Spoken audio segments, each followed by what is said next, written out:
ล่าสุดอดีตพนักงานรัฐวิสาหกิจไฟฟ้าลาวและผู้รับเหมาโครงการก่อสร้างเคลื่อนไฟฟ้าน้ำหินปูนถูกดำเนินคดีในที่สุดเนาะเดี๋ยวในข่าวสิเป็นอย่างไรนั้นเอาไปรับชมฟังพร้อมๆกันเลย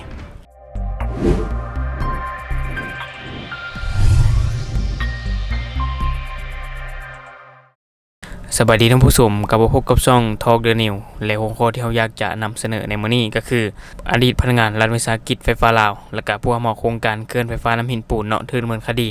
เนาะก็คือเมื่อบ่นานมานี้เนาะมีเพจวารสารและก็เพจหนังสือพิมพ์ลาวพัฒนาเนาะซึ่งเป็นเพจทางการของลาวเนาะที่เขาเจ้าได้นำเสนอไปและทางช่องของเราก็เห็นว่ามันเป็นข้อดีเนาะที่จะเอามานำเสนอให้ทุกท่านได้รับชมรับฟังพร้อมๆกันเนาะถ้าหากว่าเราสังเกตในปัจจุบันเนาะก็จะเห็นข่าวแบบนี้ออกมาเรื่อยๆก็คือการแก้ไขปัญหาคอร์รัปชันเนาะก็คือที่ผ่านมางบประมาณถูกยักยอกไป 1.9 ตื้อโกกีบเนาะแล้วก็แขวงอัตตปือกดพบพนักงานแขวงแล้วก็กลุ่มแกงเนาะที่ร่วมกันโซโกงเสียหายหลายกว่า 2,500 กว่าล้านดอลลาร์สหรัฐเนาะก็ถือว่ามีออกมาเรื่อยๆก็ถือว่าเห็นทางการเขาใส่ใจในจุดนี้ในการเล็งแก้ไขปัญหาในจุดนี้อยู่เนาะและมื้อนี้เองเนาะเราจะมาอบรมกันในเรื่องอดีตพนักงานรัฐวิสาหกิจไฟฟ้าลาวแล้วก็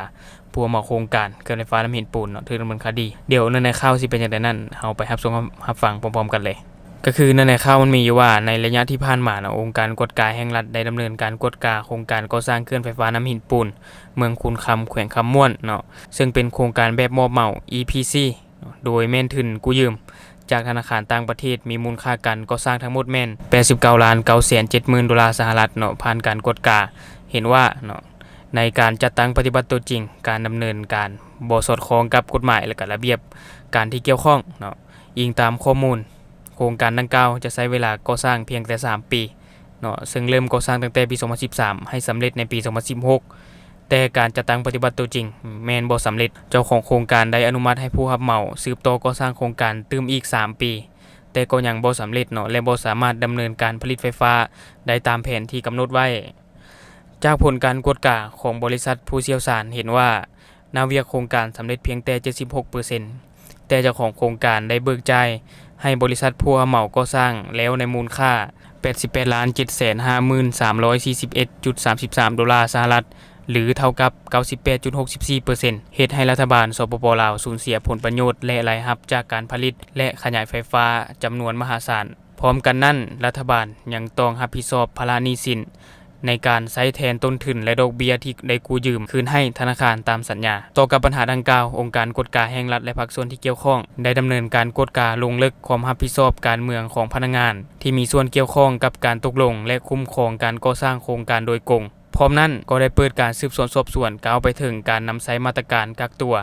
ต่ออดีตพนักงานจำนวน4คนเนาะและคนต่างประเทศ1คนในข้อหาการฉ้อโกงทรัพย์ของรัฐหลวมหมู่และการฉ้อราษฎร์บังหลวงในจำนวนดังกล่าวมีขั้นอดีตรองผู้อำนวยการรัฐวิสาหกิจไฟฟ้าลาว1คนอดีตหัวหน้าและรองหัวหน้าโครงการก่อสร้างเขื่อน2คน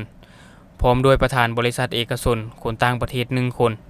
และมาฮอดปัจจุบันเนาะได้สำเร็จการสืบสวนสอบสวนและได้สรุปสำนวนคดีส่งให้อัยการศาลประชาชนนครหลวงเวียงจันทน์เพื่อดำเนินคดีตามขั้นตอนของกฎหมายอย่างเข้มงวดเนาะและนี่ก็ถือว่าเป็นอีกข่าวนึงเนาะที่ทางเพจเพิ่นเนาะที่เพจทางการเพิ่นได้อัปโหลดลงไปก็คือเพจหนังสือพิมพ์ลาวพัฒนาแล้วก็